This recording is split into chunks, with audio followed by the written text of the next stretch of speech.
মানুষ দাঁড়িয়ে আছে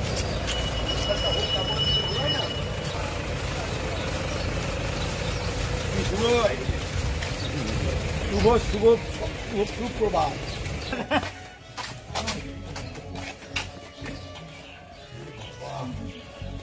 ভালো লাগে সব পড়ে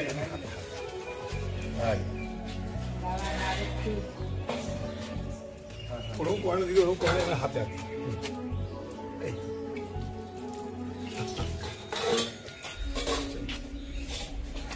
কেমন আছো বাবু? খুব ভালো থাকবে।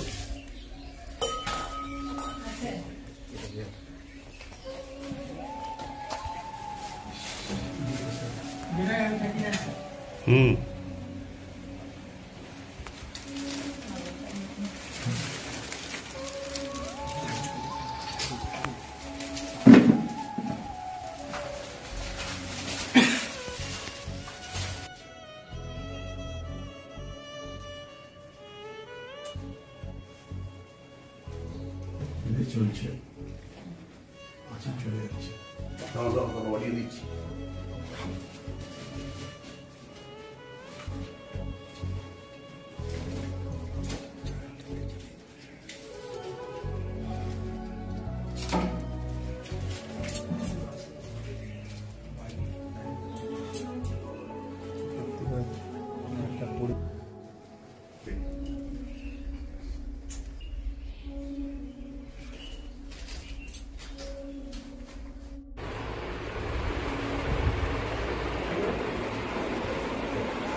ভিডিও পাওয়া যাবে তো? আমাকে ডাইরেক্ট চলবে আর এগুলি আলাদা করে আমাদের দেখছি তো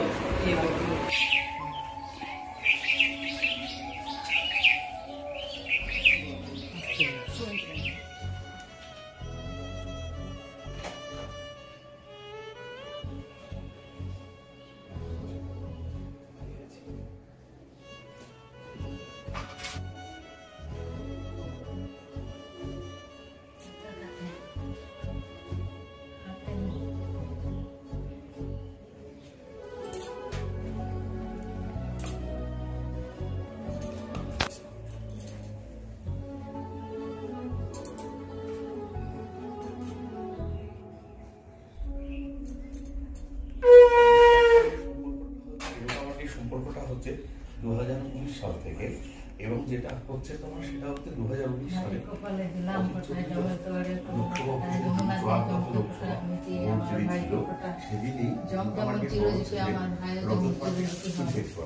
এবং সেই রজতমন্ত্রীর মৃতদেহ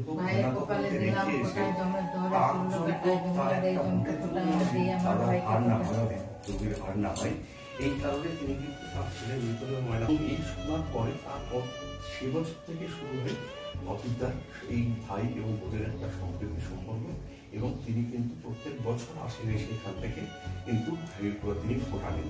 ফলে এই বছর তার ব্যতিক্রম হয়নি, রেণুকা মাটির বাড়িতে এসে তিনি কিন্তু ফোটা নিচ্ছেন এবং আমরা দেখতে পাচ্ছি যে রীতি এবং রেওয়াজ সেই রীতি রেওয়াজ মেনেই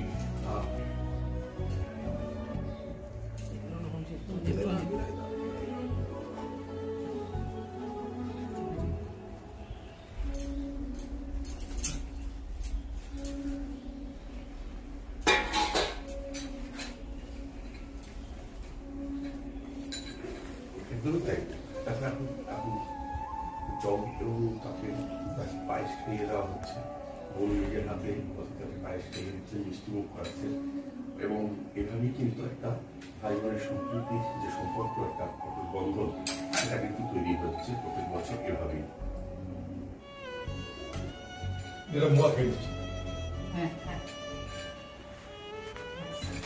নিজের গেট থেকে মুখ তুলে নিয়ে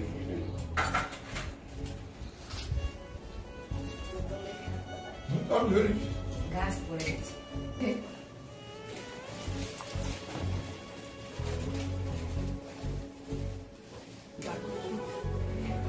দাদা পড়বেন অবশ্যই।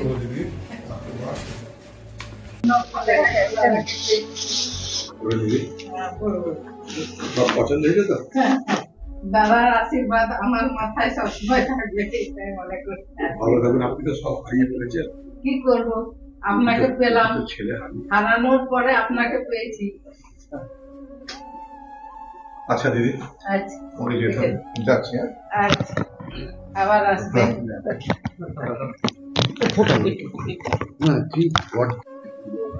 এই বাড়িতে না হর্ষও আছে, বিষাদও আছে। দুটো সন্তান মারা গেছে, আত্মহত্যা করেছে। তাও স্বাভাবিকভাবে একটা মায়ের দুটো সন্তান হারানো যে যন্ত্রণা, দুঃখ, বেদনা আমরা সরাসরি উপলব্ধি করতে না পারলেও অনুভব তো করি। তবু তার মধ্যেও আমার এই বোন আমাকে প্রত্যেক বছর ডাকেন, ফোঁটা দেন। তাই যেখানেই থাকি না কেন আমি এখানে এই দিনটাতে আসবার চেষ্টা করি।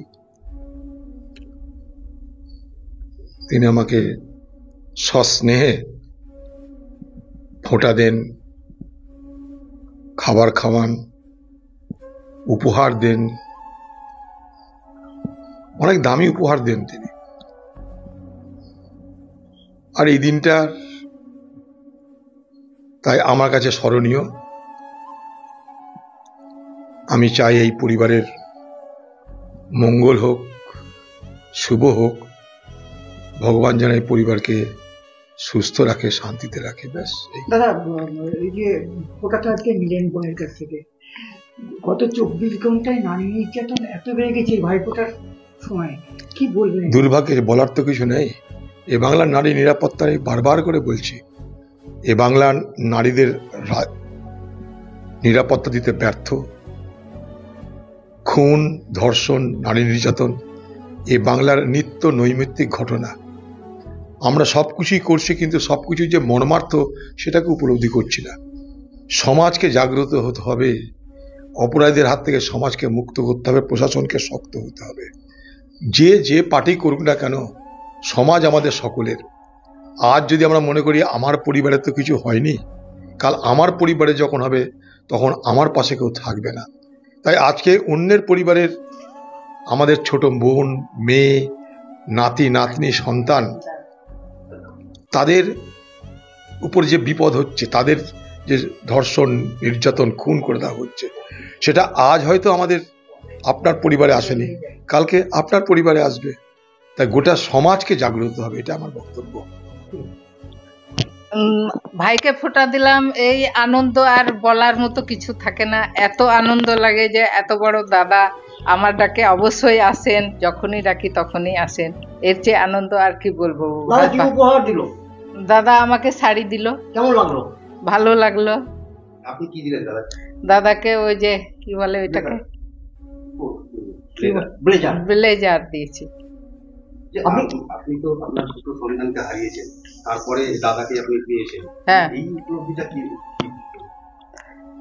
এই যে হারানোর মাধ্যমেই দাদাকে পেলাম, এর চেয়ে আনন্দ আর কি বলবো। দাদাকে যখনই বলি তখনই উনি আসেন, না করতে পারেন না উনি। এটাই আমার কাছে পরম সৌভাগ্য। কি চাইলেন দাদার জন্য? দাদার জন্য চাইলাম আগামী দিনে দাদার সুনাম বাড়ুক, দাদা আরো ভোটে জিতুক, এইটাই কামনা করেছি দাদার কাছে, ঠাকুরের কাছে। এইবার দাদার হারাতে হেরেছে, তারপরে মানে কতটা মন খারাপ? দাদা হেরে গেল মানে আমারও মানে গভীরভাবে মর্মাহত হয়ে গেছি। আমি ভাবতে পারিনি যে দাদা জিতবে। ভোটের আগে সবাই জিজ্ঞেস করতো দাদা জিতবে, তো আমি জোর গলায় বলতাম দাদা জিতবে। সেই জায়গায় দাদা হেরে গেল, এর চেয়ে মারাত্মক আর কিছু হতে পারে না। এটা তীরের ফলার মতো আমার বুকে বিদ্ধ হয়েছে। আমার নাম রেণুকা মার্ডি, স্বামীর নাম সদানন্দ মার্ডি, বাড়ি মাঝদিয়া, বহরমপুর, মুর্শিদাবাদ।